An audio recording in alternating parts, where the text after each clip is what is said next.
We got that. We smashed the start streaming button. Let's push this thing here and see what happens.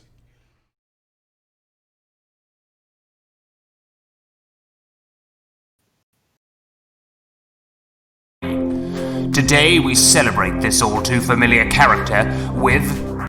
Well now, looky here. It's the Murder Hobo Show.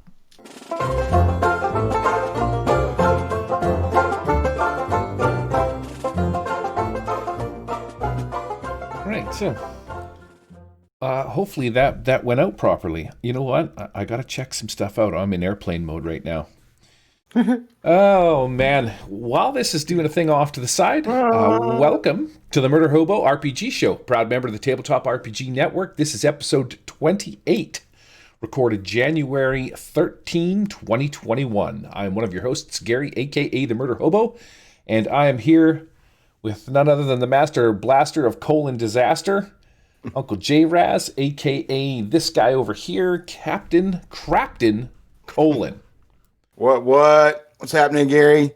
It's weird now because now we're officially in the we're in 2021 now. We're in the 2020s, and don't get me wrong, man, because we're both old ass dudes.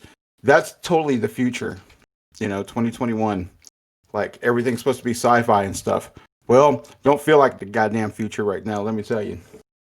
No, it feels like you're we're in the dumps. I guess you're kind of in the middle of a civil war there, aren't you? Oh boy, I don't want to get into that shit, but it's hot down here, man. Yeesh. I'm so glad that I'm a Cambodian. Right, that's what I was about to say too. Like all I have to do with my wife is just tell her, like, hey, sweetie, how about we move to Canada? She's like, yes. When can we do that? So she's ready to hop. She's ready to hop fence anytime.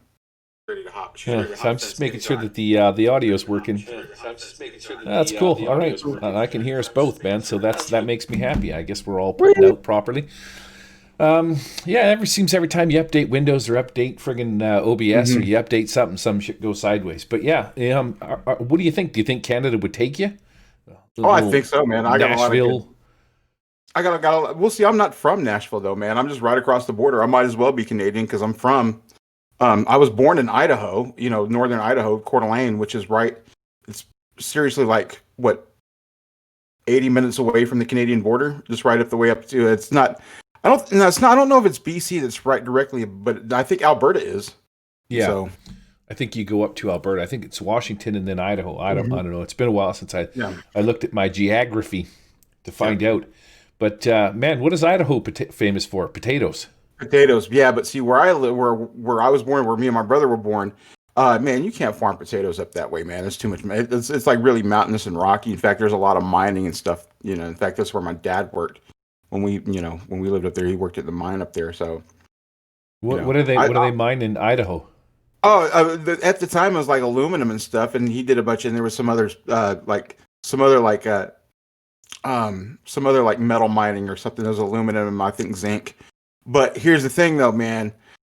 All I'm saying is, man, like my dad dropped to cancer, my uncle dropped to cancer, my aunt dropped to cancer. Let me think here. Just like all the relatives who like hung out there and all worked in the mines and shit.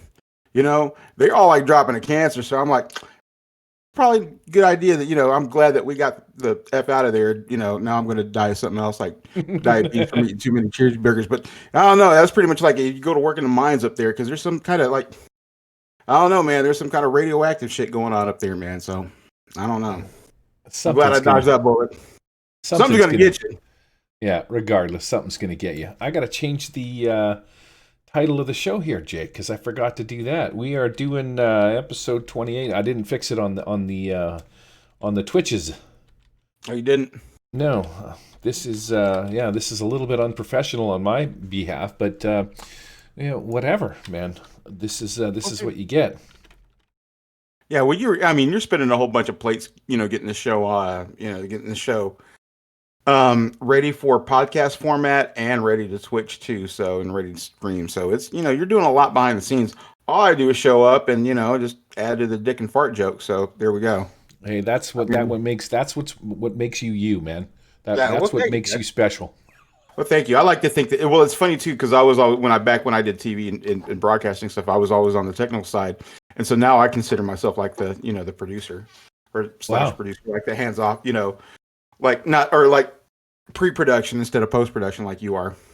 How's my lighting looking, buddy, on the old vlogcast? For those of you listening to this in Oh, it looks good. podcast format, we Oh, it's real do good. we do a Twitch stream every second week, bi-weekly. So on the 13th, you're going to get the next one 14 days from now, which is 27, if I believe my math is somewhat close.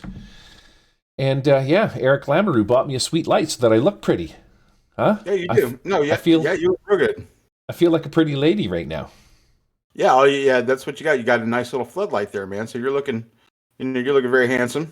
You look like a red-bearded guy that had his chin fall in a cup of Cool Whip. Yeah, that's exactly what happened. That's what I tell my wife. Like, I'm not going to get a salt and pepper beard. I got a salt and paprika one, because I got the red anyway. That's awesome.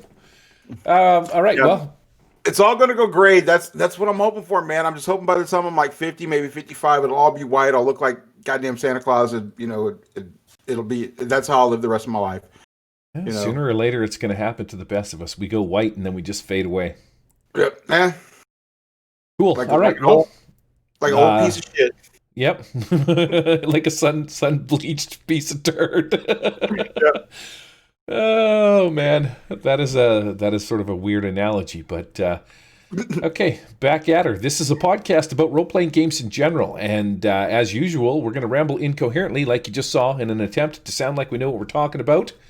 We are an RPG entertainment podcast, and although you might occasionally be able to glimpse a nugget of truth or inspiration from our many years of gaming experience, we promise it's completely accidental. Yeah, we can't promise there's going to be any real truth or any real wisdom in what we say, but if there is, hey, that's a win. Yep. Winning. Yep. So, with that, what have we got tonight? Sorry, buddy. oh, my problem. Oh, my bad, man. I didn't take it away. So, with that out of the way, on tonight's show, we are going to be, time permitting, talking about. Oh, let's see here, Gary. We're going to talk I guess this is a new segment. We're just gonna call it the gaming table, and that's pretty much what we've been doing ourselves, like personally, as far as like gaming wise goes. And we're gonna talk about, I guess, what's new in the community and everything like that too. But I think we're gonna what's the main topic of the show that we're gonna talk about, Gary? I think what we're gonna. I think you and I discussed this.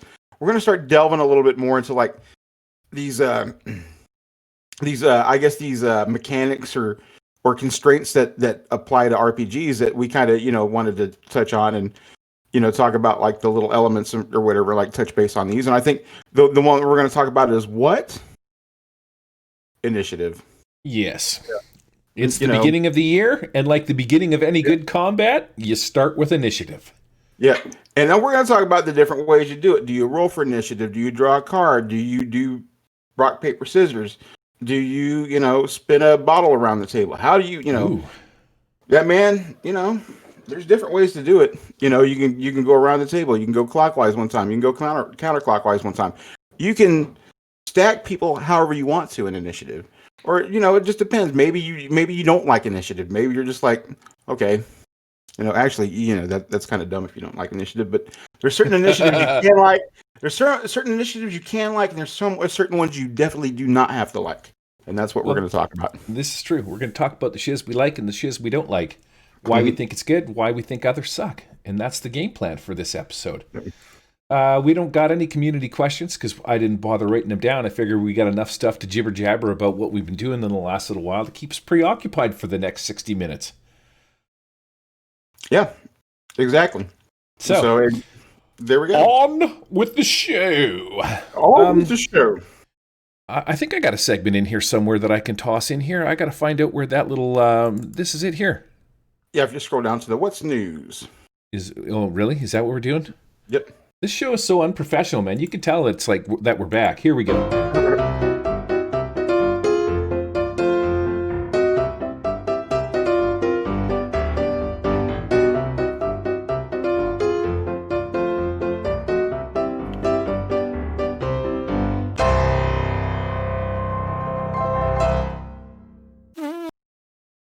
All right. Well, now that we got that out of the way. All right. What have you been doing over the Christmas break? I did absolutely nothing, Jay. I did zip. I did zero. I did zilch. I played Star Wars online for 2 weeks straight while I sat downstairs in my underwear and tried not to crap my pants. And you pretty much like you got to the level cap like within that time frame, right? I wouldn't. My advice, if anybody wants to play Star Wars: The Old Republic online, don't bother. It was so hokey, dude. Like in one day, I was level 35. It's like there's no point in doing any of the crafting or any of that kind of stuff because you just blitz past everything that you could, find usable at a low level. They got all these weird perks and stuff like that just blast you through. I would actually recommend it on one level. They do have some really cool cinematics. So every class, and there's like 8 different. You got 4 on the Imperials and 4 on the Republics, kind of a thing, right? And they're the same. You've got your tanks and whatnot, but the gimmick is that all of them have these really cool class stories and class cinematics. So if you play the Bounty Hunter, which is what I did to 50 originally, you join this galactic bounty hunt where you are quested to go from planet to planet tracking down dudes. And it was really cool. It was a fantastic story. And so as you progress throughout the levels, you end up on different worlds, and then you start doing quests for the people there. Go kill some birds, go kill some bats. This thing's pissing me off. Go blast him. This person stole my stuff, right? But you go out and you explore the world, and you get to see them all, which is pretty cool. And there's some beautiful worlds and stuff like that. They got quite a few there. But the cinematics are really what sells that. I mean, if you're into it for crafting or any of that kind of stuff, skip it. And then, my year's going to start off here. This is the first actual show that we're doing, bud, which is kind of nice. It's good to see you. I'm glad to have you, back in the saddle again, feeling frisky and looking fresh. Yep. My first gig was supposed to be Sunday. I was supposed to do the Wild Eye podcast on Sunday. I was supposed to run my game 7 o'clock. And I set my phone, set my alarm on my phone. I don't know if the screen didn't turn off or what happened, but my battery went from like 40 or 50% down to nothing. It died overnight, and I slept through everything. So this is my first official foray, 2021, back in the game. Back in the game. So are you going to go ahead and do something this weekend then? Yeah, I'm going to do a makeup game. Tabletop Simulator, ICRPG. We got to finish this Outlaws of the Iron Root. And get that out of the way, and then I got a couple more adventures, and then it's back to Savage Worlds. We're going to try some of that, but I'm not sure what I'm going to get into. Yeah, I was wondering. How much longer you had with the ICRPG. Oh, a while, I think. Probably a couple more months, and then I think I might do some Last Parsec. I want to try that Iron Gate. We only did a couple adventures. I think it's called Iron Gate. That's that. The prison one. Yeah, Iron Gate is pretty. Everybody thought that like the Last Parsec was just kind of like blah when it came out. It just took the sci-fi companion and it gave it a little backstory, so to speak. And it was just sort of like, okay, it wasn't phenomenal to me, but it was really when Iron Gate came out. That's when I was like, yes, this is.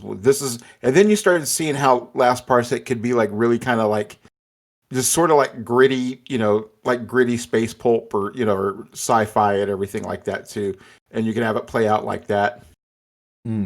So one thing I like about it is you have the different classes or races and stuff like that. Like you could be a big Yeti, or you could create your own. That's where the best character or the best race of all time spawned from, man. Gloop. Oh yeah, Gloop. What did you play, Jay? What was your bug guy's name? I was an insectoid. He was a Zoran Zorax, man, and he was a psionic insectoid. Yeah, he was one of my favorite. He was one of my favorite characters, I'd have to say, that I ever played. And he was just pretty much a pre-gen. I just saw like the insectoid dude, and he had like some psionic abilities. I said, yeah, I'll play him. And it turned out to be better. Like I was, you have where he was like a political dissident from his family, and he got or from his planet. He started an uprising, and then he ended up getting thrown in, an Iron Gate for it. And he was going to go ahead and start a prison uprising, while he was there. Through his psionic means and stuff like that. But mainly, he was just really hungry, and he just wanted to eat all this protein. He just started eating people then. Yeah, that's what we had in common, because my first character in that was the Doctor. He lasted one episode, And he was there because they found out he was like a Hannibal Lecter, man. When he was doing That's operations right. and stuff like that, he'd replace your liver, but he was taking the old one home for dinner, kind of a thing. Right. Yeah. Yeah, Don't want this to go to waste. what a friggin' great one! It's too bad Matt Stark shit the bed on that, and we only played a little bit. It would have been nice to roll through that whole thing. I might kick that can and get her up and running. That'd be cool. In fact, I might even sign up to play some of that. I know if you're running if you're running something as far as like if you're running Savage Worlds and Last Parsec, man, I'd volunteer as tribute to play in that. How is your Star Wars FFG stuff going? Are you still liking the Oh, narrative dice system? oh yeah. Actually, we played when was it? Yeah, it was New Year's Day. We played my sister or no, actually it wasn't my sister. It was um my sister wasn't feeling all that great, and so but it was my nephew and their friend and my niece, and they came and played, and my wife played, and so there was like five of us. Or actually, it was six of us, and everybody was all made sure it was all disinfected and everything too before we're all hanging out too. So make sure we're not catching any nasty bugs.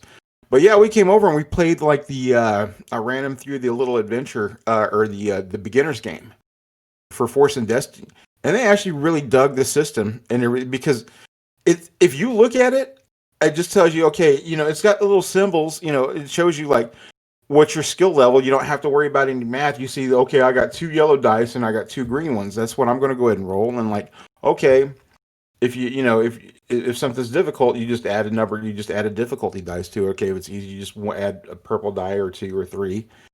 And you don't have to worry about all of these different numbers to juggle around. And like if you take cover, then somebody gets a setback die against you, or if you decide to aim, then you get a boost die. And it's all easy shit. You don't have to worry about a lot of modifiers and stuff. So I really got to give it. In the moment too, you don't have to worry about a lot of that stuff. You don't have to, you don't have to do friggin' RPG calculus at the table. Some people can do that stuff, and that's all right. I used to be able to, but now I'm getting old and lazy, Gary. Yeah. I just want easy, man. And so this makes a lot more sense to everybody once they see it done. Yeah, I'm down with the simple systems, man. The less stuff I got to look up in the book, the better. Not that I would while I was GM, and that's that is definitely not a pro tip, but it's one of the things that I like about ICRPG, man. It's got that number right there in the table. The target number is there. You roll the dice, you look at the target number for the scene, and you're like, I succeeded. And then what I'm trying to train my players to do is one of these things. This is another thing we should do for a show topic is. A lot of times when I watch people play online, the game master will be the guy that is generally speaking most of the time. And I'm trying to break myself of doing that so that like I'm trying to tell my players, if you succeeded, you can see that the number is right there. You just had to beat a 13. So if you roll and succeed, narrate what happened so that you can control a little bit of the story. I find that most of the time, even if a player succeeds, the game master will be like, oh, you shoot him in the face with an arrow or something like that, right? Like So I'm gonna work on that a little bit more this year. That's got to be my deal. But we were talking about the narrative dice system, and you had mentioned that there is a chart in the book, and I brought it up in our MeWe chat because I was asking about it. Matt Stark had played some Star Wars with Jamie Pearson. He's fired up the brewery again. The brewery's back in action. So he was saying that there isn't enough stuff for you to decide or determine who gets advantages and things like that. But you had mentioned that in the book it tells you how to get rid of your boost or your stress or whatever it is. Like Matt said, there's only 2 things. Is there more? Like maybe he was mistaken or I didn't communicate it properly. But you said there was a page or so that tells you what you can do with advantage and things like that. Oh yeah. I mean, and there's. I don't know if they've actually. I think I've seen this laid out, and like they've compiled this stuff from like the different rule books, because you get the source book, like these source books, which I'm starting to find out, which are really kind of cool, and I can see the merit in why you buy these books. Now they have these little source books for each career, which is a class, but it expands upon that. It gives you some sort of it gives you extra specializations, which are like. You have your career, and these are like subclasses, I guess. If you talk about in like D&D terms or something, but it gives you the ability to do that. But these books, they also have other rules, and it shows you how to adjudicate these certain things in a situation. Like one book talks about, like, if you're doing wilderness stuff, this is how you would determine, these wilderness checks. Like, these are what advantages would look like and this is what threat would look like. Advantages, how it affects the environment. So yeah, I mean, I have all this stuff. I don't know if that was ever, I can't speak to how Matt played or anything like that too. So, but I see all that stuff there that is laid out for me, and I'm like, shit, there's a lot you can do with it. So Interesting. yeah. Let's talk about some stuff that's new while we're in this little segment here talking about some stuff. I put a deal up here for you in the notes right there. Yeah. I know that it says red, but Yeah. red is actually you. Yeah, I see that now. So yeah, in fact, this is something I was going to mention anyway. But yeah, like you're seeing this happen a lot because actually Green Ronin did this a few months ago, and now Fantasy Flight is going to go ahead and do the same thing as of January 1st. Fantasy Flight's shutting down the forums for all their games, including their RPGs. That means a lot of materials and discussions about popular games like Legend of the Five Rings and Star Wars and Genesis will all disappear in a month's time. And you put in there, suck it, John. I put that specifically in there for John. He probably doesn't even listen to the podcast, but who cares? You could suck it, John Marlin. Right. Is he still talking? Is he still like on the Genesis, track too? He's pretty much the only Genesis guy in the MeWe chat that we have, but he brings it up quite a bit. He's a proud defender of the Genesis and stuff like that. Yeah. So I'm back when I was doing all that. I mean, now that I'm doing it, I can see the merit and all that stuff, but it's not like it. I'm not going to say one is better than the other, but this is just it's just different. Yeah, it's different. You see the next thing in the list there? I'm gonna go ahead and do this one. Fallout 2021. Yeah. I'm stoked for this. The only crap part about it is that it is in one of the systems that I am not a fan of, which is 2D20. I'm going to have to buy that book, and I'm going to have to look at it myself to make sure that the guy that was running it for me was not running it incorrectly. You know what? If you want to, in fact, if you really, this is something we can actually do as sort of like a part of the show, is we can actually workshop a damn system like the 2D20 system, because like I've only done the only thing 2D20 that I have physically is a Star Trek Adventures game. And it's just like the beginner's game. And you played a little what Conan, right, in 2D20? Maybe you and I need to sit down and break it down and see whether or not that we can actually get some merit out of it. Because, we probably could. And you like, maybe if you showed me something and I showed you something out of it, maybe be like, oh, okay, and maybe that's how that's how it works. And then maybe we decide it's actually fun. Also, the reason I mentioned this too is because there was a bundle of holding that Eric let me know about. It was one for the John Carter of Mars series there that Modiphies has. Yeah. So I went and backed that. It was like $33 for the whole schmacky. So I did that, and because I like John Carter of Mars. It was I read the Edgar Rice Burroughs books and stuff. So yeah, highly recommend John Carter. What a great movie, man! That was fantastic. Yeah. I got a kick out of the movie. I know that everybody, kind of got panned a little bit, but I thought it was a great little entry, a modern day entry into that universe. Yeah, it was really cool. So yeah, Fallout 2020. Or sorry, Fallout 2D20. I can't even read my own frickin' writing. That RPG is going to come second quarter of 2021. I think I'm going to throw some cash money at this. This might be my first foray into the 2D20. So maybe we'll try and poke some holes in this 2D20 system, see if I screwed it up. They're going to launch this bad boy with a core book, a dice set, GM toolkit, starter set, and what does it say? Super special collector's edition box set. I don't know. They probably want an extra $100 for that. I don't know if I'll throw in for it. I might just get the PDFs because I just want the information out of it so I can play it in Savage Worlds. Right. And also too, like they got Fallout 2021 coming out, or coming out this year and everything. 2D21 or 2D20 and 20. Fuck. You know what I'm trying to say. No, what are you trying to say? The goddamn game and the goddamn system is coming out this goddamn year. So there you go. Also, too, from Modiphius' Dune 2D20 is also coming out. So I'm gonna throw that. They had a. I got an email from them where they said you could pre-order it, but I'm always iffy about pre-ordering shit, man. Even though I do back Kickstarters, but like pre-order, I'm just like, I'll just buy it when it comes out, man. I don't need to jump through all the damn hoopla, Yep. No, I'm thinking 2D20. Maybe learning the 2D20 is going to be on the near future kind of a thing. And Oh, it's funny too how we're kind of pivoting. I played Savage Worlds for like a straight almost for like what 3-4 years. So I guess it didn't hurt to expand my repertoire a little bit. yeah, well, it never hurts to expand your repertoire. That's why I try all sorts of weird kink, like lit candles in the butt and stuff. Right. Yep. Yeah, it only burns the first time, right? Right. Then you build up a callus. Oh man, I am getting the colors backwards in my in our show notes here. I We just are. changed it to red, but I wanted you to read it. All right. So speaking of Savage Worlds, I was just talking about that a second ago. Savage Pathfinder launches next week. It's the whole Kickstarter and everything. And I'm interested in seeing how it's going to do. And you're interested in seeing how it's going to do. And I think, if you know what, I think that I might have to slide. I think we might have to take a bet on how well it's going to do. I think so. Eric almost called it. He said that Deadlands was going to do it as well as Rifted, and it pretty much did.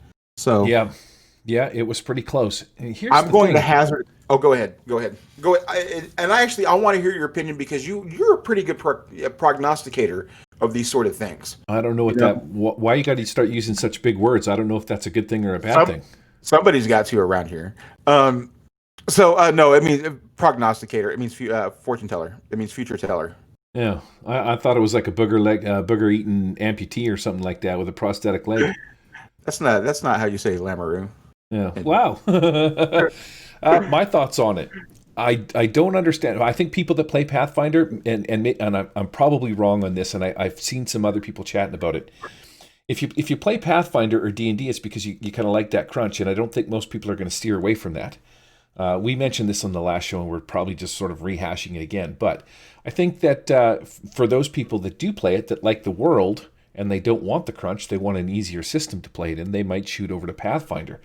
Mm-hmm. Thing is like when Savage Pathfinder comes out, are they really going to know how to play Savage Worlds? And if Savage Worlds is, what level of crunch that it has, or, are they going to be enticed to look into it?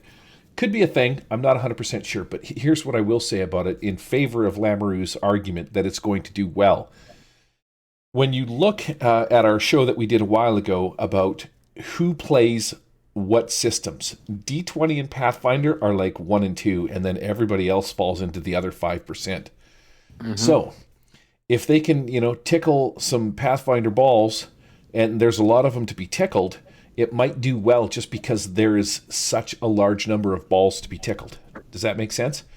Right? Oh, yeah. We're dipping into the big boys pool right now, kind of a thing. It would be like if Savage Worlds grabbed Farron and brought Forgotten Realms into Savage Worlds. Like, you've got 95% of the people play D&D, and if they see, oh, what's this? Why are they switching over to the Savage Worlds and stuff like that? We just the mere trickle down of people that come from Pathfinder might make this like a super successful Kickstarter. That's what I've been thinking about over the last couple of days. Well, I'm sort of thinking it in terms of what they mentioned when they announced this. I guess they announced this on Thanksgiving. They had, when they talked to Palladium, back, what was it, 4 years ago, and brought Rifts over to Savage Worlds, that was a big deal. In fact, that brought a lot of people to Savage Worlds itself. Yeah. Because if we are like, back when I started doing the podcast with you, one of the first things I remember doing, we read from one of the OG Rifts books, man, and god dang, if we did, I think we both got nosebleeds after reading that fucker, man. So it started hemorrhaging. Yeah, I was like, I started stroking out after I got to chapter 4. But anyway, in that sense, that's, I think, Pathfinder, and I played Pathfinder for a few years. In fact, Pathfinder is what I after just it's kind of what I got into, because it was way prominent. It was one of the few the fantasy RPG and the 2D20 system that I got into for a while. So that's my experience with like 3.5, and I guess this is Pathfinder 1E is 3.75 in a lot of senses, but Pathfinder itself, man, and it just everything that they stacked on top of it, it's crunchy as hell, man. I mean, it's not called Mathfinder for a reason, It's not called Mathfinder because it's simple. This is true, and my only argument to any of that is it going to be enough to make it a successful Kickstarter? You know what I mean? Like when you start picking apart the little bits, is maybe this is why they're coming, or this is why they're coming. Are each of those things going to be enough to get somebody to come over here and throw down some money and play it? So, man, it's going to be interesting. The fact that it's essentially eliminating the whole, the whole Pathfinder or the Pathfinder problem of the 5-foot step and the attack of opportunity. I'm all for it, man. Give me that. Take that out of Pathfinder, and it's actually all right to me. Mm-hmm. And next. And the confusing ass, grapple combat or whatever, And the 8,000 spells and. yeah. Right? Yep. Where are we at here? The next thing on the list, man. The newest book that's coming out. I'm actually kind of excited for this. It's called Candledeep Mysteries, and that's the newest 5e book. Candledeep. I'm going to read you what it says from the Forgotten Realms wiki. Candledeep was a towered library fortress that stood on a crag overlooking the Sea of Swords. The library was filled with books and scrolls of knowledge, considered the greatest collection of writings in all of Faerun. It was the home of the great seer Orlando, who foresaw the coming of the Baalspawn over a millennium before the crisis of the 14th century. So you got this castle full of scrolls and information and lore and stuff like that. And I'm hoping that this book that they're going to come out with, the Candledeep Mysteries, maybe you go there and you find a little scroll or something like that leads you off on an adventure kind of a thing. And if it's just a book full of adventures, that's going to be freaking sweet. Maybe they take place locally. That would be awesome. So I'm kind of excited for that one. I'd like a book of adventure ideas. Yeah, it's always good to get seeds. Right. I like getting seeds all over me. Yep. It's gross. What? Well, you're talking about when you eat a Whopper and you get all those damn sesame seeds all over you. Oh, watermelon. A watermelon? That's either way, dude. Either way. Right? You don't need seeds on you. Okay, moving on. That's it for the news. That's it for what we've been doing. Everybody's all caught up. Welcome to 2021. Let's fucking. Hopefully, this one is better than the last one. Yep, let's hope so.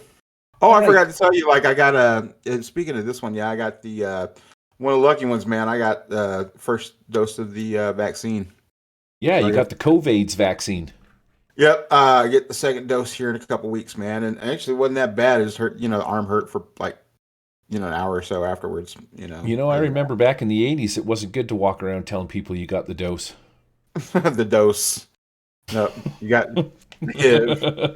But this time, it's good this time, man. That means you can go out, hopefully, and, participate in society. You just got to go to some rallies. Just you got to start going to some of these rallies and just start coughing and spitting on everybody. Just get a real nice wet mouth and start yelling at people and stuff. Yeah. No, it's funny you mentioned that too, because I know the people that do yell and scream at those damn rallies. Yeah, their mouths are just wet and just disease laden and everything. I was like, I want to go and hang out there, especially. Oh, cesspool.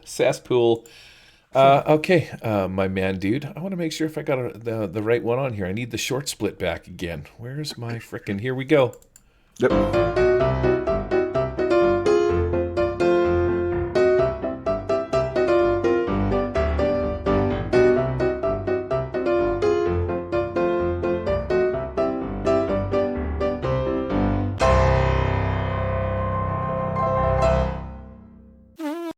Yay.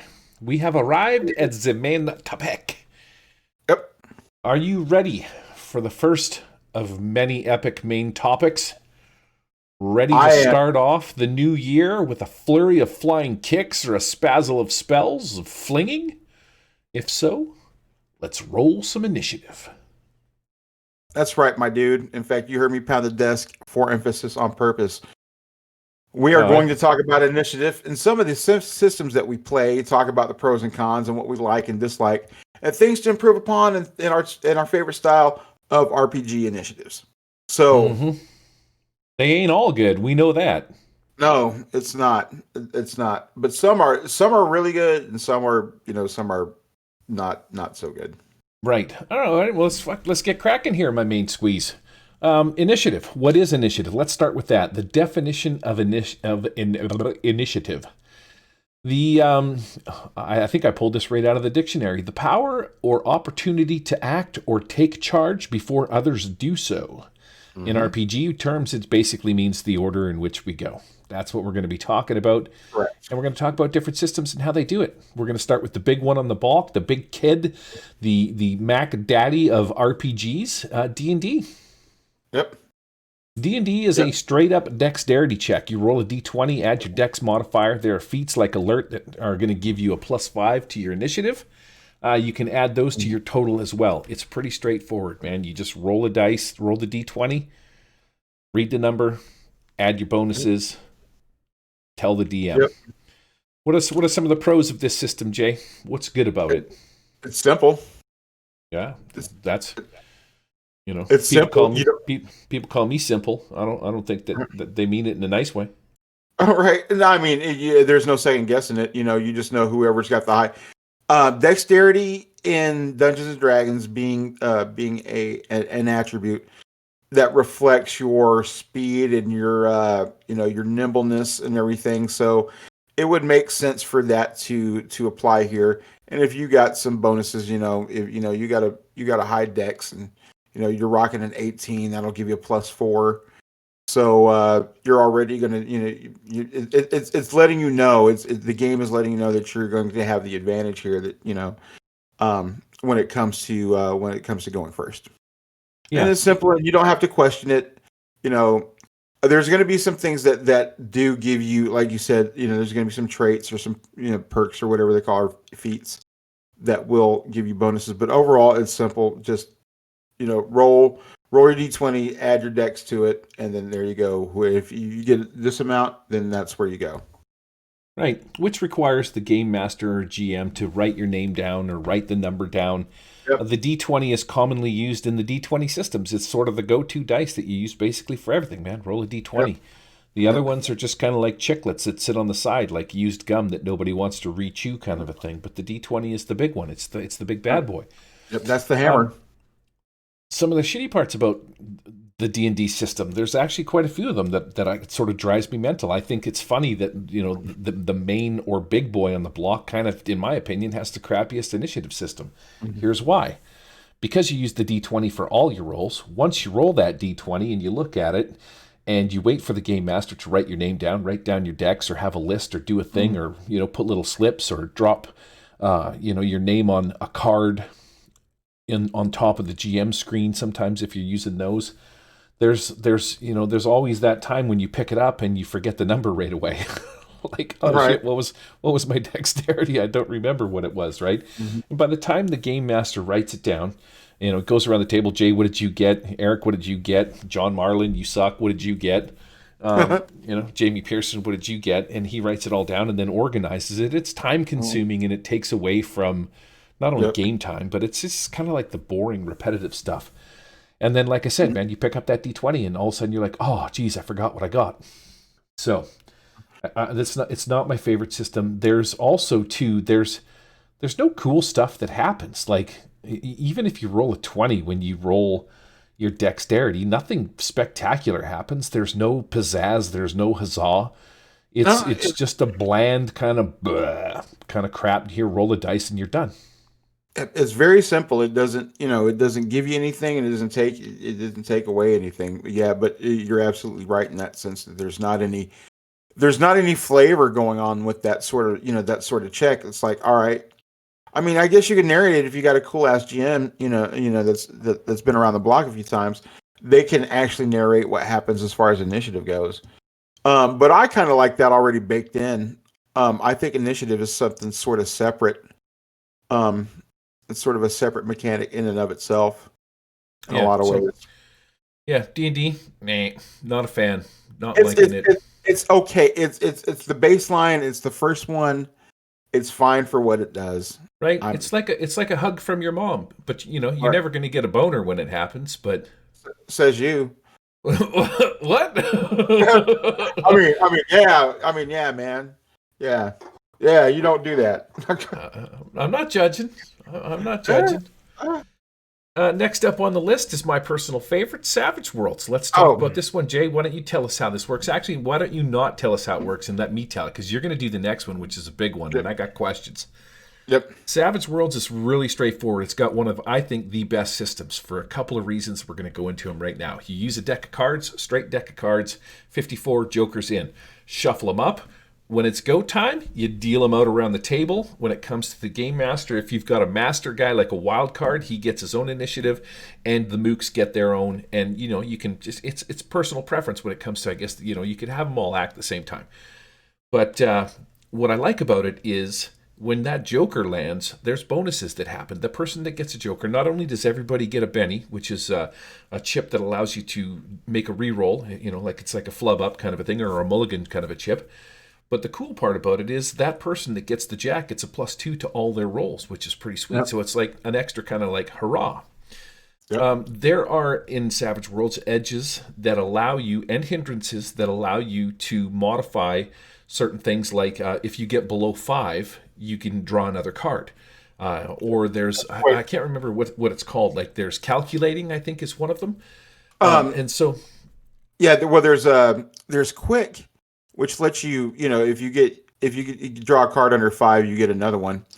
And then there's calculating, which lets you. I think if you get below a certain card, like below a 5, then you get to take 2 points of penalties off of your roll, which is cool.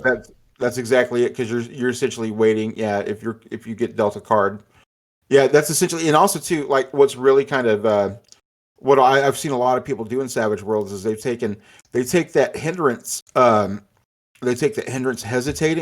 hesitant, yep. Which means that you can't take a card over 5 or something to that effect unless it's a joker. Yeah, the two of them work well together. Yep, and then hesitant and calculating, so that way you take that low. You're kind of forced to take that low card, and then you can get that bonus or negate penalties. Yeah, the nice part about hesitant, I think hesitant, man, I should have looked it up a little bit, but there's a deal that if you get a card below a 5, you get another card or something like that. The cool part is it actually works out in your favor, because you're sort of giving yourself a second chance to get the joker, which is pretty sweet. But if you work the two together, then you do get that extra sort of side benefit where you're you get 2 cards dealt to you, and then you have a greater chance of subtracting some negatives off of your deal. There's also, depending on how you're playing the game, like if you're doing a dramatic task or something like that when you're rolling them, which isn't really initiative and stuff like that, but is there systems or settings that when you get a club on initiatives, like a bad thing happens? I don't know. I mean, I don't know another system that uses like a straight up playing card deck for initiative. So, yeah, it's a simple, man, straight ace high down to the 2, and away you go. Jokers trump all. You got to go whenever you want. Like jokers are really cool when they come up, and there's just like a lot of little fluff and a lot of sort of little cool games that you can play when the initiative comes up. You can throw down a Benny and get a reroll, or another card, which is really cool. So that sort of increases your chance of getting a joker as well. It's got a lot of zest to it, a lot of oomph, it's like a warm cherry pie that you can just sort of stick your knob in and color. Well, maybe not. Maybe the testicuzzi. Have you seen that, Jay? No. It's a jacuzzi for your testicles. That's what Savage Worlds initiative system is like. I got one already. It's called the sink. Does your sink bubble? It does if I put a straw in there. Now I'm imagining that you got your junk in a sink of warm water with a long pipe, and you're just blowing bubbles on your scrotum. And I'm just trying to upcycle. Wow. Okay. That's Savage Worlds in a nutshell. I think it's a great system. It's fast. There's no farting around. The DM doesn't have to do jack shizzle. There's no writing down the person's name. The card sits right in front of you the entire time. It's great, man. It's wicked. You just whip the 5 cards out and you're off to the races. Oh, let me ask you this though. I always give the card to the player, and then when they get ready to go, they give me the card back. That's how I've always done it. I kind of like doing it like that, because that when okay, who's got ace, they give you the ace. That way it's their time to go. Yep, you got to do it that way, because then, on the next go around, when you throw them a 5, they just pull that ace and they put it right back on top. Yeah, exactly. Oh, I got this one again. Like, no, you didn't, crackhead. I was the one who gave you that damn 5. That's when you start swinging, hitting people in Like, the face with books and stuff. yeah, That's why because you get tired. Yeah, it's Yes, savage. Savage Worlds needs a bigger book. They need a hardback. You know what I mean? Like D&D, like a good walloping size book. That's when you take that spine. That's where Savage Worlds comes in handy because it's small enough. That's where you take that spine and you crack them right in the forehead with that spine. All right. I like it. Let's get on to the next one, Jay, because this is the one that you're All going right. to have to do. I All was right, looking up this last night. We're doing Torg. Torg Eternity.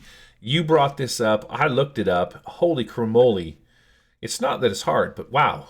But the thing about it is, like, I realize this about Torg. Torg is one of these games too, and Savage Worlds was kind of born out at this sense, but Torg is one of these games too where you got to have a lot of toys on the table, and you got to have your own special toys on the table. It's not just, not just you can get a deck of playing cards from around the house and play Savage Worlds. Can't do that with Torg. You got to have your own special deck, so you got to buy that. In fact, I actually grabbed the deck right out here. It comes in so that way I could show the viewing audience at home. This is exactly what it looks like here. You got to hold it up in front of your face, Jay. There you go. That. Ta-da. And that is called the Drama Deck. Now that has all the Destiny cards and all that other stuff in it. Yep. In fact, I'm going to go ahead and show you right here. This is one of the that's what the drama. That's what the card looks like right there. It's upside down, dummy. I don't care. It's like that. But I'm going to show you the front of the card. I'm going to try to break it down to you as far as possible. Oh, that's cool. It's a little bit blurry. Yeah, which I'm trying to see if I can get there. It is. If there's a delay. There it is. So if you see right there, it says like "uh-oh," so that means that something's going to happen as far as what's going on here in the when you draw the card. So it says V stands for villains, H stands for heroes. It's hard for me to keep this steady and see what's going on here. But I see that. It's like your Tourette's is kicking in, and then your arm gets weak because you're holding it up so much. I'm trying to see it. I'm trying to see it in Twitch and trying to do it at the same time. But you get the gist of it too. What that means to stand for a standard situation. What this card says: standard situation, the villains are going to go first, and the heroes they begin with a setback. So that means that they're gonna. If I remember correctly, they're going to take some sort of like penalty to what's going on. Yeah, they'll get a negative. So Torg doesn't actually roll dice to start it off. No. What happens is the game master just flips the card over from the drama deck, and then it is what it is. It says, "uh-oh." It tells you who goes first. They're not always the same. Sometimes you get heroes, sometimes you get villains. And then there's two different types. You got your standard, and then you got your dramatic one, I think is what it's called, or something like that. Yep. You really only use the dramatic one for like the big adventure, the oh shit kind of, here's the bad guy, right? And that's when you would use the drama. But then the cool part about that card is, like you said, with the setback and stuff like that, you flip it over. It's like, oh, heroes get a boost, villains get a setback, and I think that's really cool, man. That drama deck is almost worth it. I would take that drama deck and I would use that inside my D&D game just to spice it up because I think it's fantastic. You can still, because there is no dice rolling, I think after that, don't you have to just sort of say who goes? Like you just sort of group it up and you're off? Yeah. You notice it just says the heroes go. It doesn't specify you, Billy Badass, you're going to go this time. It doesn't say player one, or it doesn't say the tank player goes first. It doesn't say that the mage player goes first. It just says heroes and villains. So it lets you determine who's going to go first so that, somebody can chime in or you can volunteer somebody to go first. I think as a game master, what I would do is I would narratively decide who gets to go first based on maybe proximity. The mage is the closest because the thief came up behind him. He's right there, kind of a thing. Whereas the fighter might have to, cross that distance and stuff like that. I think that's what I would do with this as opposed to, whatever the other system I was just thinking that I had a brain fart and forgot about. Right. Narratively would be the way that I would go, but that is fantastic. And you know what, that drama deck would be worth it because you could use that for basically any game. It's such a simple system. If you want to, I mean, there's going to be some conditions that laid out. There's the up condition, which means that you get a bonus, and then there's a setback or something. But that's really up to you. If you want to determine all of that stuff, you can say that there's some sort of environmental setback or there's some sort of environmental boost that's going on, or it just depends on what you want to do narratively. Especially in that scene, you draw one of those cards, and it's like, all right, we're playing Dungeons and Dragons, but we can make some use out of this too. I'm going to go ahead and say that you guys got the hero card, or it says you got this card. It says heroes are going to go first. The villain's going to take a setback. We're going to go ahead and do this. But then when we get to the next scenario, it's and this being the big bad scenario, we can use the drama section of the card, where the villain actually is going to get the advantage. Mm-hmm. Yeah, that's pretty sweet. I think it's fantastic. I really like the idea of being able to flip a card over and having it be like a surprise. Like, oh man, all of a sudden you've got some weird setback where it's like, something got in your way, or, you got dust blows up in your face, and all of a sudden you're like blinking, and, you're taking negatives and stuff like it. Just for that narrative flavor and that little bit of extra sort of complication that it would throw in there. I think it's fantastic. So that's Torg in a nutshell. Now, does that Torg dramatic deck that you have, the drama deck there, does it have like a list of what the conditions are? Or I know they're in the book, but there's no little quick list in the book or in the cards, right? You know what? That you make a good point, because I don't see. Let me pull out the cards here, because there's a whole bunch. I don't see one per se in here, but there should really be one. There should be like, all right, this is what it's going to go ahead and define these cards as, because you got the you use the drama ones for initiative, you use the destiny ones as sort of like your they're like adventure cards, as far as like Savage Worlds goes, but they're not optional. You actually need to play those. It's very exciting, Jay. It doesn't really get any more exciting than that. Yeah, what a great system. Torg's interesting, but there's a lot. Torg's interesting though, but there's a lot of I don't know. It just seems to be a lot of hoops to jump through as far as playing it though. But it I like the whole idea behind it. I like the whole but I tell you what I'm starting to find out though, Torg, like I thought Modifius and everybody, Modifius and like even Fantasy Flight, I thought those guys were notorious for like putting like a whole bunch of product, wanting to buy it out, until I saw that these guys they have a Kickstarter for everything, and then just like so much stuff in mass for each of their for each of their worlds. I'm like, you'll never stop buying Torg. You'll never stop. It'll always be kickstarted. There will always kickstart a world, and there will always be some mass quantities of stuff to buy. So it never ends. So I'm like, all right, I gotta, at least with these games, at least with like the Fantasy Flight stuff I'm getting into, there is a finite amount of stuff that you can get. Well, on the bright side of that, though, at least it's a well-supported system, right? Yeah, that's true, and that's the thing too, because Torg being it's from Ulysses Spiel, so that's a German company. Doesn't Daryl Hayhurst have something to do with that?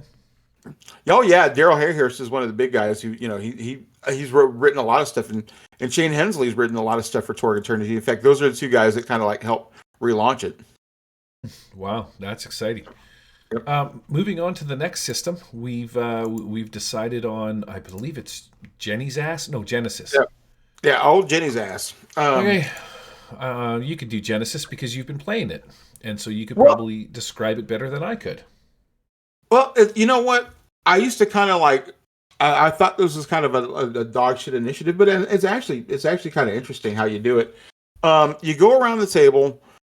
Everybody rolls. You roll you either roll the cool skill if you know a fight's about to happen, if you're aware a fight's about to happen, or you roll the vigilant skill if a fight's about to break out and you're not aware it's going to happen. That's like your oh shit skill. Like, I'm going to go ahead and stand prepared. You roll that. Each player rolls that skill depending on what the scenario is, and then you tally up your successes. Now, player 1 might have 2 successes. Player 1 or player 2 might have 1 success. Player 3 might have 4 successes, and so on. And then the enemies roll, and they might have 1 success.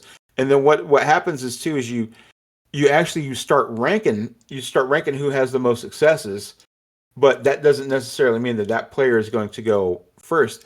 That's actually you're ranking slots for the player, and you're ranking slots for the GM.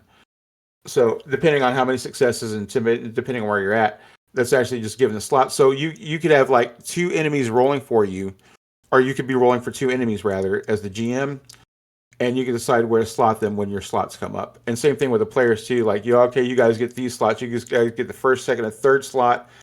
GM gets fourth, fifth slot, and then player 4 gets the sixth slot. And then they decide where they go in those slots. Yeah. So you can do it tactically and everything like that. So it's kind of interesting. If you were to sort of compare it to, let's say, Dungeons and Dragons, what you do is everybody rolls their d20, everybody gets a number, but that doesn't mean that's your slot. They go into a pool. Yep. So you got a 20, I got an 18, the bad guy's got a 17, and somebody else has a 15.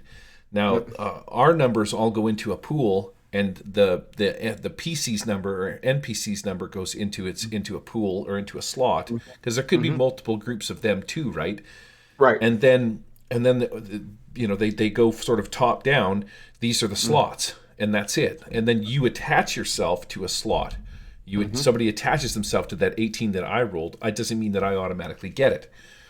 No, I like that idea. I think that's kind of cool. It really kind of is. In practice, sorry, I was going to say, in practice, when I played with Tony and his kid, I found that it was time consuming. It's kind of clunky because I didn't know what the dice mean and stuff. It was probably the first or second time that I played it. But when you realize that's what you're doing, you're just rolling to create a slot or an opening. My biggest beef with it is that when I played with Tony in that one group at Con on the Cob, it seemed to be when the slots came up, it wasn't about who could do what. It was more of a, I want to go first. And I'm not trying to like shit talk Tony's kid or anything like that. He was a great player. But it just seemed like every time we did initiative, he wanted to go first. He was like, I'm going to shoot first. And I'm thinking to myself, dude, I'm a buffer class kind of a guy. Like, just give me a second to either debuff this guy or buff, everybody in the group up, and then everybody gets a bonus to their rolls. I can throw some advantage. That should have been sort of the first step, maybe. I don't know. But I just found that with the open slot system like that, and this is the one thing that kind of sort of turned me away from it, is people don't stop to think about the group strategy. They just want to go first, and I think that's just kind of shit. That's when you got to reel that dude back and like, how many times do you want to keep going first? Like, hey, how about we let Gary buff the team first? That's how, you just don't let somebody decide to go first. That's the thing about that you got to realize about Genesis. It is all collaborative. In fact, you can play Genesis / FFG Star Wars even without a GM if you're good enough. You just pass the dice around and everything. Yeah, if everybody's on board with telling the same, with the story and how everything goes, you could pass the dice around, and not even have a GM, just to have somebody like roll for the enemies, and take up that slot, narratively speaking. But that's the thing, because it's so collaborative and everybody, and so that's the thing. If somebody's wanting to jump in first, that's when you say, hold up there, Buckaroo Banzai. It ain't. Just because you want to go first doesn't mean you get to go first at all times. It was just weird. It was kind of my beef. It just seemed like in the the 3 or 4 fights we got into, every time combat came up, he wanted to go first, and nobody said anything. And I'm just like, no, I would have said. Well, it's funny too, because when it happened at my table, when I was running this, there were big discussions that were made. Matthew, he said he wanted to go first this one encounter, and he got to go first this one encounter, and he was able to use the Jedi mind trick on some folks. But when it was, when the second round came into play, he said, all right, I can do this here if I go first, but how about Grace? Do you want to go first because you haven't done anything yet? Gotcha. And like, somebody's like, hey, and Grace is like, yeah, I want to go up here and I want to try this force power. And then John can, if that doesn't work, John can, come up behind me second, and he can follow. And so they start to think like that. And so I'm like, that's how you're supposed to do it, instead of like, I want to go first because I got the biggest blaster. Nipples. What the fuck? Nipples? I know. I figured somebody was like getting off on wanting to go first and they were tweaking their nipples or something like that. So I don't know. I gotcha. Yeah, it's... I find when you're playing RPGs, a lot of times, because I did a lot of drop-in stuff at my local gaming store where you show up and we go. I'm trying to think of the right words here, because I don't want to sort of insult people, but I just think that everybody wants their moment of being cool. You know what I mean? That they want to be the, I'm going to get the kill shot. I'm going to go first and kill this guy. And do you know what I mean? There's this sort of weird, I need to get my cookie kind of a thing, so that there's in case there's no cookies left when it comes around to my turn. That's when you start. Oh no, man! It's people grabbing the spotlight, and there's some people that are just going to try to always grab it at all times. That's when you realize, like, hey, you already did that cool thing. Let's let somebody else do this cool thing here. I don't want to be confrontational. You don't? Do you know what I mean? That's how I run into. I'm not a confrontational dude, like in nature, but like when I get behind a damn screen or I have a screen in front of me, I rein shit in real quick. And the last time, this is my time. You remember? Did you see Fast Times at remember Fast Times at Richmond High when Sean Penn would go in there when he was playing Spicoli, and they talk about you're on my time. He's talking to the teacher. The teacher's like, this is my time here. Class time is my time. Mm-hmm. So that's how I feel about it. Yeah, that's how I feel about like GM. Like I'm the one who spent 4 hours typing shit up and writing all this stuff up. Blah blah. You guys are sitting here. In fact, I bought all the goddamn snacks too. So y'all sit there. This is my time, and so I don't play when it comes to that shit. I was like, I try to nip that stuff in the bud, and I'm like, no, let's do this here, and just make sure that everybody has fun and not. You're kind of stiff on the deal there. I don't know if I'm trying to be stiff. I'm just trying to like make sure that everybody gets a chance, man. I'm not trying to let somebody, step. I'm not letting somebody like overrun my goddamn game when it's everybody there. You know what I mean? You wouldn't do it. If you do, you're a chump. We got 2 more to get through here, Jay. Let's knock them out of the park. The last one that's on the list, I'm going to add one to it, is the age system. Now, the age uses a 3d6 system to roll all of your stuff. One of them is an off-colored dice, and that is the stunt dice, and then you just roll the 3d6, and it's top down. It's high-low. I'm sure in age there is feats and stuff like that, just like D&D. Well, there's no, they don't really. Stunts are all the things too. Like you can get like talents or whatever. That's what they call them. You can get talents that can help you with initiative, sure. But really, like the big one with wanting to, you roll 3d6, add your dexterity just like you do anything else, ranked in order just like D&D. However, though, there are certain stunts that you can roll that will put you in line that will give you an automatic +4 in the advantage total. So like you roll in like, oh shit, I got a stunt. And so let's say you rolled a 12 on that shit. So now you automatically get a 16. So now you move to the 16th slot in the initiative order. Yeah. If there's a tie, you roll the same thing, then whoever has the higher stunt die wins. What if the stunt die ties? Whoever's got the highest attribute bonus, in this case it'd be dexterity. What if they're the same? Then whoever's got the damn closest birthday. Whoever has the biggest wiener, just whip your sausage out. Yeah, right. Slam it down on the table. If you want to split hairs about something that bad, then you'll figure it out. Damn son, I'm going last every time if that's the case. Right, like, oh shit, I already went last in line for the wieners. Now I gotta go last in line for the goddamn game. Dude, my junk is so small it seconds as a dice holder. Jesus. Shit. Yeah, there's got to be some feats and stuff like that, isn't there? Like, I know that you had your bonuses off. We got to play more age. I want to throw that on the list this year too, man. It's gonna be, that's what we ought to do. Is the Expanse. If we're going to do that. In fact, I haven't even watched season 5 yet. I need to get into. That's what I'm going to get into this weekend. But no, I know you and I like the Expanse, baby. So that's what we ought to get into. And I was going to run that, when conventions were a thing. I was going to run that at Con and Cobb and some Torg Eternity, but now I'm just like I'm straight Star Wars now. But I would dip in, like they say in Letterkenny, though, it's like I got time to fuck with some Expanse RPG. Belle says that the wiener is unfair because she doesn't have one. I got one, and you'd probably still win, Belle. Yeah. So, man, I really like the 3d6 rolling stuff and getting the stunts and whatnot. That's pretty sweet. It really is. Like, sorry, go ahead. No, I'm just saying it's a good little system, man. I really got a kick out of it. If I would have known about it before Savage Worlds, it would have been like one of those things too. Like, would I have gone there first? Would I have just hung out there? But it was really Savage Worlds, and then they came out with Modern Age. I guess a year or so later after I got into Savage Worlds. So, you know, It's cool how every turn you can take a major or a minor action, and they mean different things. Yep. Like with a minor you can move, with the major when you can swing or Yep. do a thing. Kind of it is actually a really pretty slick system. The Yep. last one on the list is the reason we saved it for the last is because it's really not even, I guess, kind of an initiative system. Is my personal favorite. Well, my second personal favorite is ICRPG, Index Card Role Playing Game.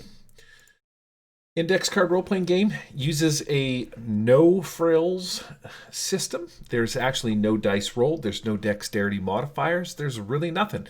You start the game at the game master and you go around the table from left all the way around to the right side of the GM. So you can sit at the table accordingly. If you're thinking strategically and you want to put the fighter first and then maybe the thief and maybe the mage and the cleric, so the cleric can heal everybody before it comes time for the DM to lay down the damage. That is a thing that it suggests in the book. I'm trying to get back so I can see you, but I screwed my thing up. There we go. The cool part about ICRPG and what I like about it is not only is there no numbers to be rolled, it's fast, it's furious. The story is streamlined from the second you start all the way around. And as a game master, I feel there's no lulls in the story because I would just say, player one, let's call him Jim Bob. You're riding your horse through a foresty path. As you're riding your horse down this road, give me a notice check. They make a notice roll, and I'm like, tell me. See, this is the thing too. I'd be like, tell me what you see, but the problem is that I gotta frickin' tell them what they see. You see something rustling in the bush. What do you do? Kind of a thing. Oh, I draw my sword, right? So because they've rolled, you just move on to the next one, and that's how fast you go around the table. Then I would say, player two, you see the first player pull his bow out. He's aware of something in the bush. Maybe he calls out. He's like, "We've got company," kind of a thing, right? And it just goes around the table, and it's fast. It's simple. It involves everybody. It stops people from, like the boisterous people, from steering the story. It gives everybody a chance to have a piece of the pie.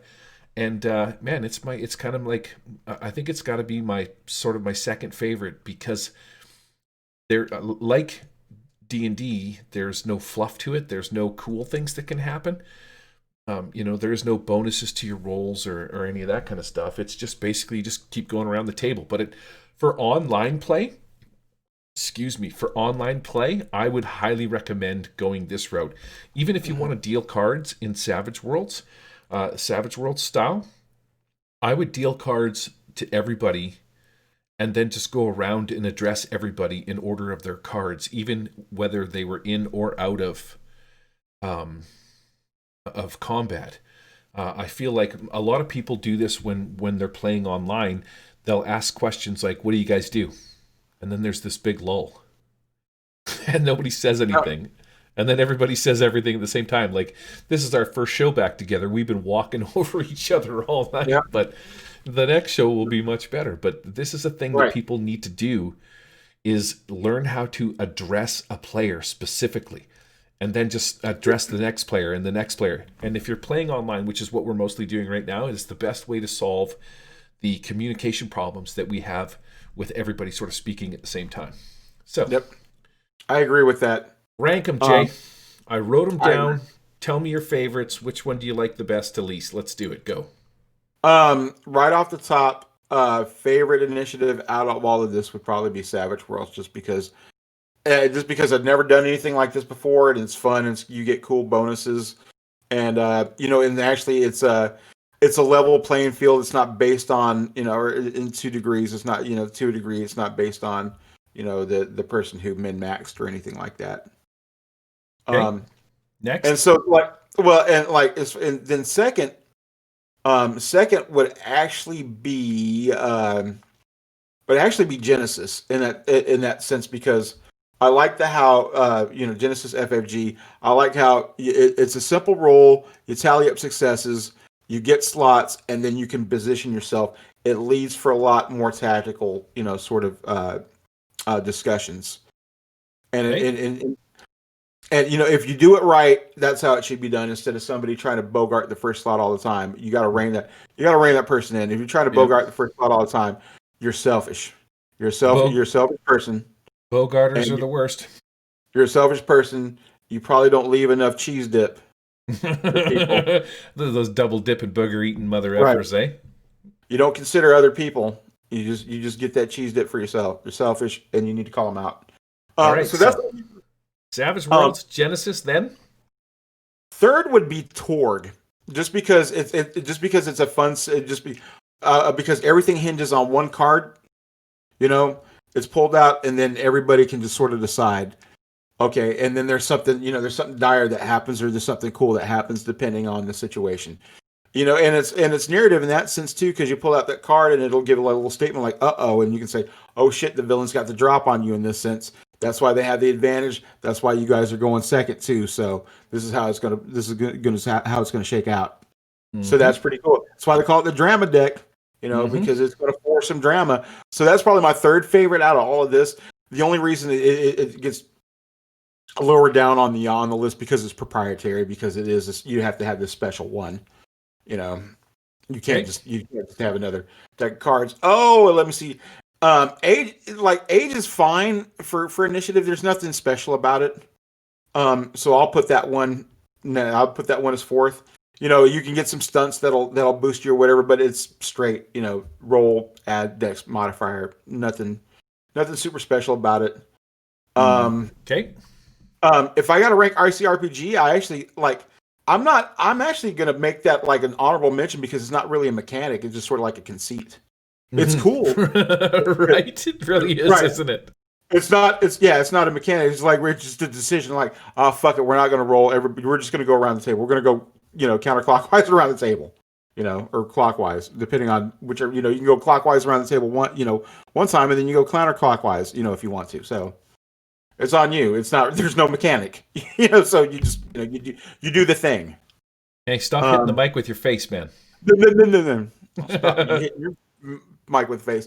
So yeah. So that gets an honorable mention to me because I think it's cool, and actually you can apply that.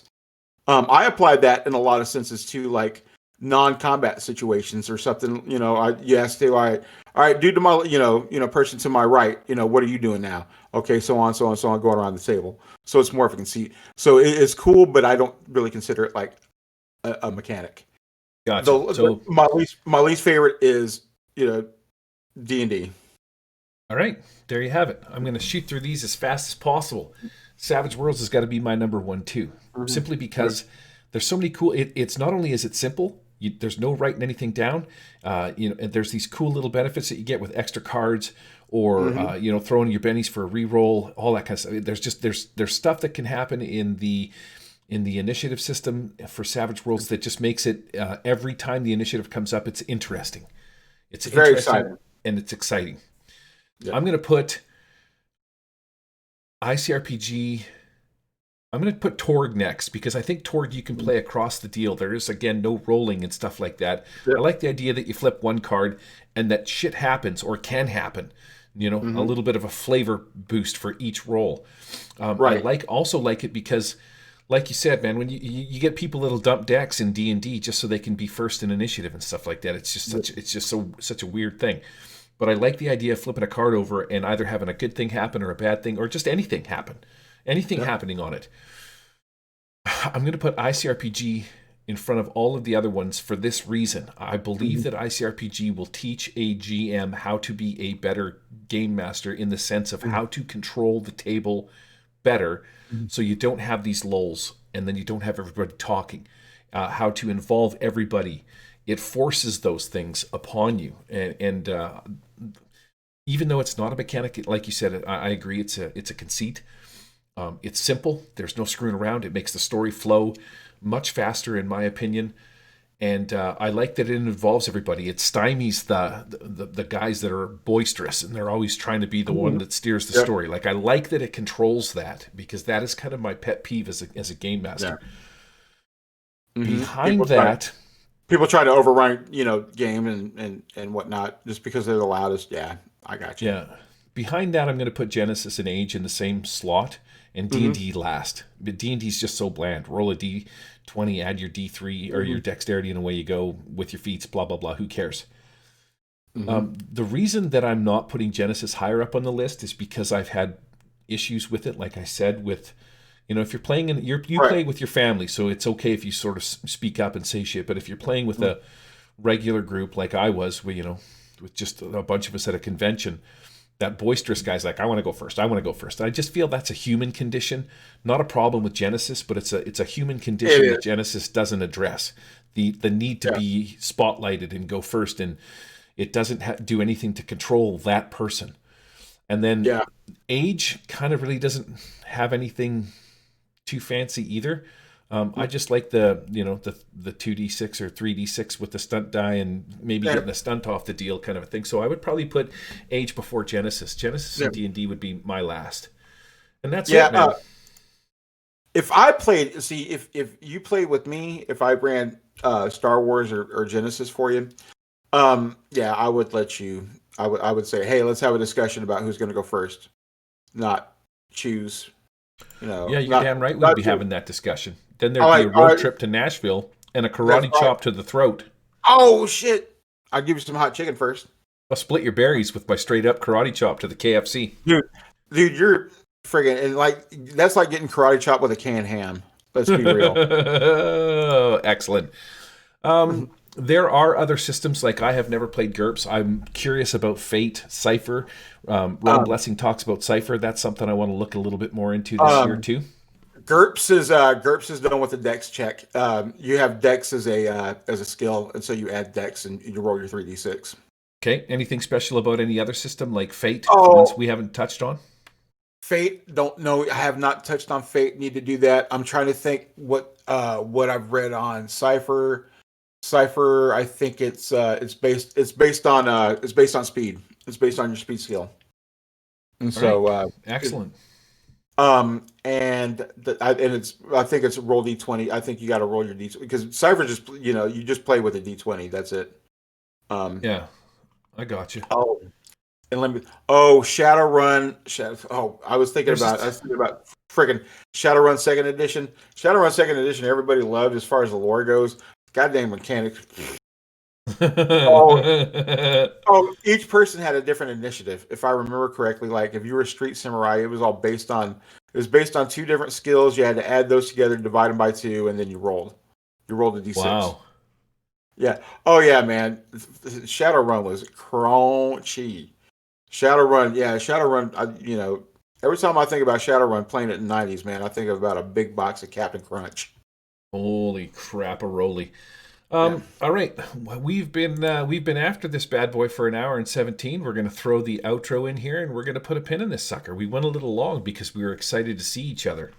That's true. That's what happens. We should call this the fondle episode or something. We're out here fondling one another. Yeah, it happens, man. You take a break and for a little while, and absence makes the heart grow fonder, I guess. Mine's very fond right now, Jay. I'm just saying. I'm mildly aroused in a sort of a weird erotic, like lather up and grease up and get after it kind of way. It happens, man. It's this sexual tension we have between each other. Yes, feisty. All right, let's put a pin in this bad boy. I'm going to hit the outro here, and then we'll do some more talking. Let's do it. Hopefully that's going through. If not, we'll fix it in post. That's it for this edition of the Murder Hobo RPG show. We hope you enjoyed it. And now that it's 2021, guess what, Jay? I don't care. Care a little. Don't care. Who cares? Do we really care? A little. Just a little bit. Right? A little bit. I think I care about as much as my wiener is long, which ain't much. You cared nothing, man. You cared nothing. So if you're interested in submitting 2 community questions that we never do, so you can hear us poke fun at you and not answer your questions honestly, You can do so at murderhoboshow@gmail.com. Otherwise, send your hate mail to @D&D-initiative. Oh, man. Fresh out of the gate with a good one. Oh, that is fantastic, man. You can also get us on Twitter at The Murder Hobo Show, on YouTube at The Murder Hobo Show, where I show you how to make three-dimensional battle maps for role-playing and tabletop simulator, among other stuff. Jay, guess what? I hit 2K on my channel, buddy. Nice, man. That means like you can pretty much retire now. You can stop driving truck and you can get that fat YouTube money. You can watch me do this live on Twitch at The Murder Hobo Show. I got to start doing that this year. But be warned, there really isn't a time set for the show. It's just kind of random. I pop on when I'm doing some stuff. This is the part of the show where we ask you to go check out some of the content creating fellow network members. And today we would like you to take a look at Drake Takes. Drake Takes is an old school gamer trying out new school technology. You can watch him sit in his room with his purple lights and think about some sweet sexy time while watching Drake and the gang play games like Icewind Dale, D&D Rim Jobs of the Hand. Oh, that was rhyming something or other. Against the Giants, Princess of the Apocalypse, Empire of the Ghouls, and Jungles of Chope. This motherfucker plays a lot of games. He's got to be single. Right. Sounds like it. You can find you can find the things that we discussed in the show notes, organized by most recent at the top, over at murderhoboshow.podbean.com. Thanks for listening. It's good to be back. Be sure to tune in next time. We're going to have another action-packed show where we talk about things we know little to nothing about and sound professional doing it. You have a great gaming week. Gary, we're out of here. You say goodbye, my man.